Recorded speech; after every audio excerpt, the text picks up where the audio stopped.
Vicepresidente Marino Zorzato, siamo a Vicenza all'interno del CISA. Oggi inauguriamo la biblioteca del CISA dedicata ad Andrea Palladio. Siamo al centro di un'eccellenza. Credo che è un modello da imitare, eccellenza assoluta che sposa un artista straordinario, noto in tutto il mondo, forse l'artista che ha segnato più l'architettura del mondo, ma che in qualche modo lo porta in un metodo di organizzazione nuovo, importante. Se cultura e turismo debbono e saranno la miniera su cui il Veneto dovrà attingere nel futuro, questo è il modo.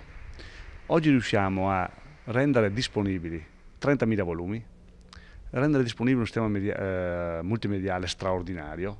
Ci sono migliaia e migliaia di file da cui si può ricavare tutto ciò che di Palladio abbiamo e conosciamo, ma lo facciamo in un modo nuovo. Il cortile di questo meraviglioso palazzo palladiano diventerà una piazza aperta tutti i giorni, si potrà accedere alla storia della cultura e quindi conoscere il Palladio dal vivo, si potrà avere un ristorante e un caffè per poter anche in qualche modo intrattenere il turista, cioè a dire un'offerta di qualità, perché noi che vogliamo l'eccellenza, vogliamo offrire al mondo l'eccellenza, dobbiamo anche avere dei modelli che vadano in questa direzione. Una bella giornata. Un'integrazione perfetta, quindi anche in preparazione di Venezia Nord-Est 2019. Lei aveva lasciato Palladio a Istanbul, possiamo pensare di ritrovarlo come capitale europea della cultura? Assolutamente sì.